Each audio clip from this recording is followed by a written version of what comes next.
Hi, my name's Leanne Shawler and I'm an artist and a writer, and it's been a little while since I've done a creative vlog, so we're getting a slight highlights video this week. We're going to look at a little bit of travelling and sketching I did while I travelled. I got to visit the State Library in Melbourne and did a little bit of writing there. I'll have more commentary about that a little later, and I actually can't remember what else I've done. So let's check this out and see what I've been doing. Of course, I have been writing about the Môrdreigiau Chronicles.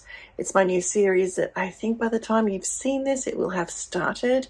The sign up is in the description below. It's called Project Starfish in the link, but it's for the Môrdreigiau Chronicles because Project Starfish is way more easier to type. And I'm making that into a fictional publication where I pretend to find this diary. And actually, it is live on the website. If you go to that link, you can actually read it without having to subscribe, because the whole thing is free. If you want to keep getting notifications for that, then you do obviously need to subscribe. Now, what you're watching here is me transcribing the handwritten novel into a handwritten journal entry. I'm using a special pen with a special ink just to get into the mood, and I am writing it out. I did on Tomoe River paper, and I did some tea stains of that as well as regular copy paper. The Tomoe River paper was really lovely to write on, no surprise. So this is what you see me doing in real time, and this is why, even though this is stated November 10th, I didn't get to finish this until January 10th. So this was a solid amount of work to get the whole journal into a traveler's notebook size, a diary with hidden journaling. And as I'm writing, you'll see me do this maybe.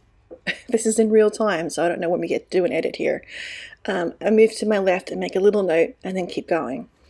And that's because I have taken my handwritten novel, I have typed it up into the computer ready for the Môrdreigiau Chronicles publication, and then I have brought it back, printed it out and brought it back down here to the studio where I'm handwriting from the typewritten transcript, because it's much easier to read typewritten words than it is to read my handwriting.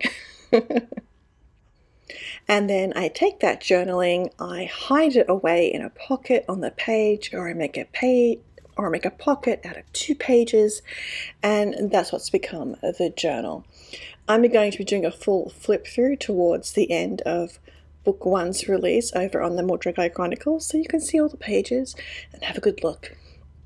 But in the meantime, if you want to have a peek, yes, you're going to have to subscribe, because I'm showing each page as I uncover what lies inside. So this has definitely been a lot of fun to make, and I am looking forward to book 2.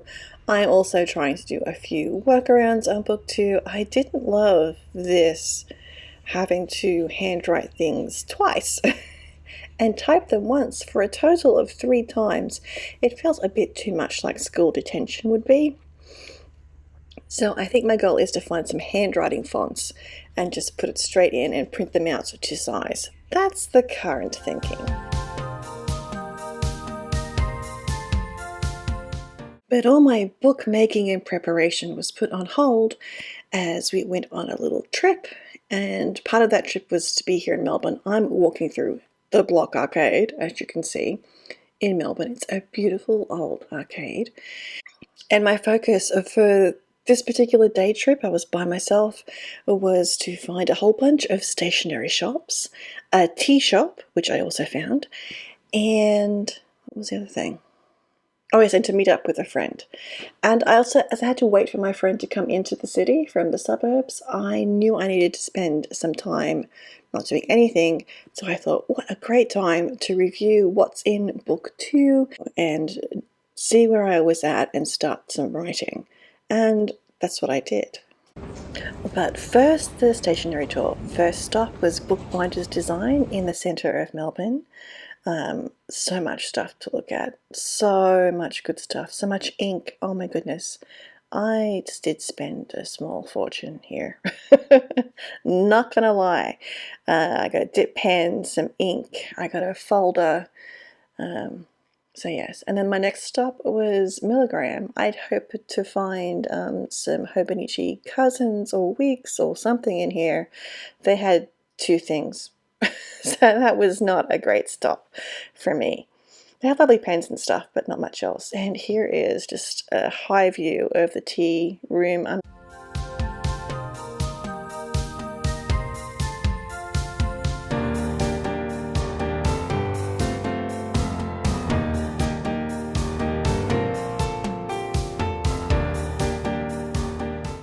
Next stop, the State Libraries. A beautiful old building. I had seen it on somebody else's YouTube, and so I just had to take a peek in here and find a spot to set up a little writing station for myself. Anyway, so into book 2, I'm writing it in a notebook again, and it's very much like a choose your own adventure at the minute. I keep skipping forward pages, writing a scene, going back as I'm rereading, and it's a bit of a mess. I'm hoping now that I've sort of caught myself up, it'll all be good, but we'll see how we get on. Now, I sat in this particular spot for a while. It's in one of the wings of the State Library, but upstairs in like the mezzanine area, there are a couple of young lads singing Christmas songs. Don't know how or why they didn't get booted out, but I thought I would go for a little explore of the library. So off I went in search of another writing spot. You know us writers, we do like a nice romantic library-ish spot in which to sit. So that was what I did. The central library space is not that far from that wing, as you might have noticed. And so I finally settled myself down at a space. And I don't know if I was just finding it difficult getting back into the writing groove after not writing, because I've been doing a lot of editing for the last few months, but I was very distracted. There was a lot of talking in this beautiful central reading room as well. I would have thought it would be a quiet, silent space, but no. So I ended up packing my bags and moving back to where I started. And here I am back where I started. I don't know what it was about settling back into this book. I had the outline in my head more or less at this point, and also in a mind map, which I don't think I carried with me, or maybe I did. I don't remember. I don't see it out, so I'm thinking no, it wasn't with me. And I also, had written some various pieces. Last year I participated in some writing prompts, and some bits of the story got written then as well, and so I was keeping those in mind and trying to interweave in the new stuff and the old stuff, and I think that was why I was getting sort of caught up and stuck and not writing as quickly. Oh, you can see I'm writing, but having difficulties getting going, and I think that's why I became a choose your own adventure as well, because I was in analog form doing something that would have been much easier to do in digital form. And by that I mean moving all the various pieces around so they flow in the right order. I tell you, it's going to be really interesting typing up this one. I had actually just gotten into the flow state when my friend texted to say what time she'd be arriving at Flinders Station, and from that point on I was kind of keeping an eye on the clock as to what time I needed to hop out of the library, hop onto a tram and down to the Flinders Street station to meet her, and we had a lovely time together.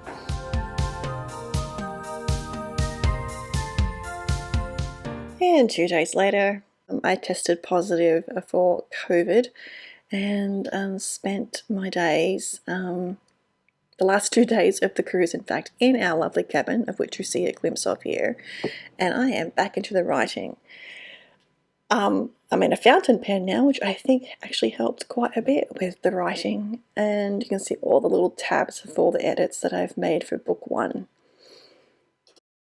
I was very fortunate not only in getting a mild case of COVID, but also that my friend didn't get it. So grateful for that. After this, I didn't do any writing again until the new year, and I'm sort of at work at it still. right now, and I'm not quite sure when book 2 will be done, but I am hoping it's before book 1 finishes its serialization on the Môrdreigiau Chronicles. I'll have more to share on this next time, but I have started a sketchbook practice, and by the lovely artist Natalie Eslick. I'll link to her below. And I took this with me on my trip. I just had this folded piece of paper in zine format, and every day I did the prompt in just pencil. And it was a lot of fun. So I've decided for 2024 I'm going to start a sketchbook practice of drawing these beautiful animals, and we'll see how we do. I will share next time how I got on.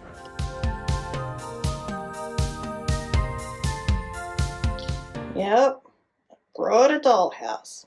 And it's made of wood, which is really cool.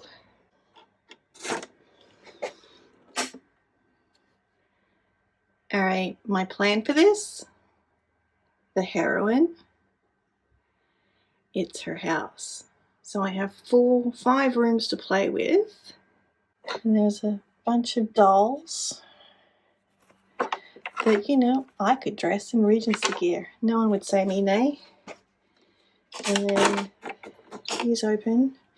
The door has fallen off, and one of the things has fallen off, but I think I just need a little metal thing to put in there. That will work. I'm going to repaint the outside, the inside. Yeah! But not until after I'm done with the journal for the Môrdreigiau Chronicles. That has to get done first. So this is like a winter project, and it's summer right now.